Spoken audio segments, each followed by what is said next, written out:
जय हो शंकरा आदिदेव शंकरा तेरे जाप के बिना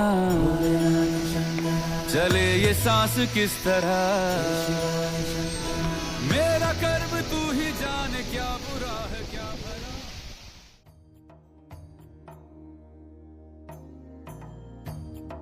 हेलो साथीहरु, यो चाहिँ अमरनाथ जाने बाटो है। हामी चाहिँ अहिले चाहिँ लगभग पुग्न लागिसकेछौँ। लगभग 3.2 किलोमिटर छ अप्पर केभ र लोवर केभ चाहिँ 1.4 किलोमिटर छ समथिङ।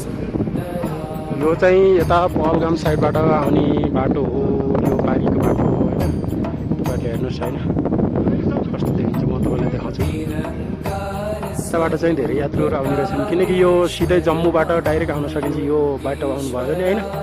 जस्तो अब यो हामी अहिले आएको बाटो चाहिँ यो सिधा श्रीनगर उत्रेर श्रीनगर फ्लाइटमा ल्यान्ड भएर त्यसपछि चाहिँ यता अगाडि सोनामार्ग हुँदै अनि आउने हो बालटालबाट यसरी यात्रा गर्ने हैन।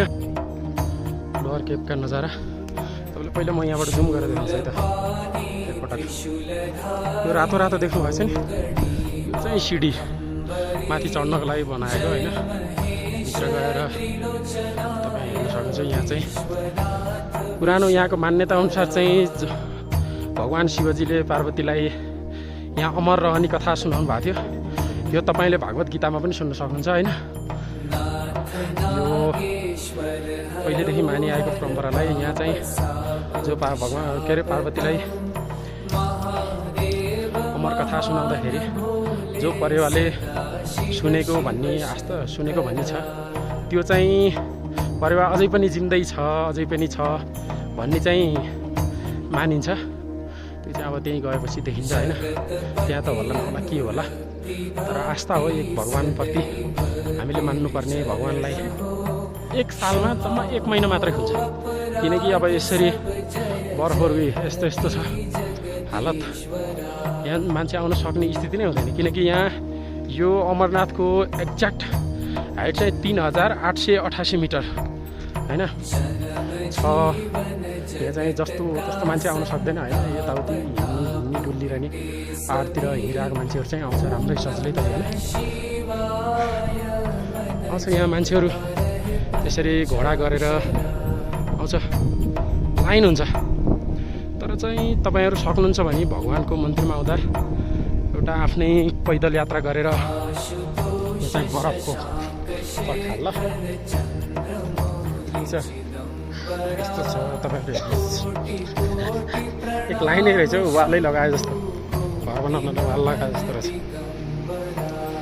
डोजर लगाएर डोजरको तरिका छ।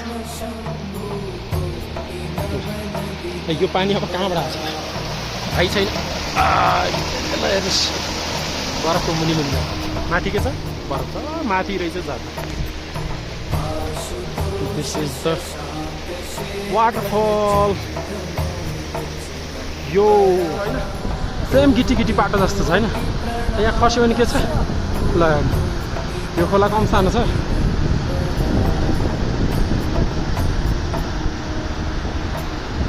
ल अब यहाँबाट हरायो पानी, कहाँ गयो थाहै छैन। तल गएर बल्ल देखिन्छ है। सास खोलिसक्यो म राख्नु बाई। जगत सर्जक प्रलय करता शिवं सत्यं सुन्दरा।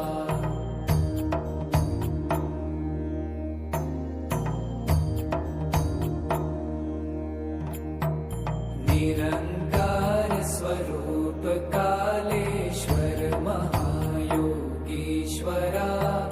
दयानिधि दानीश्वर जय जटाधार भयंकरा।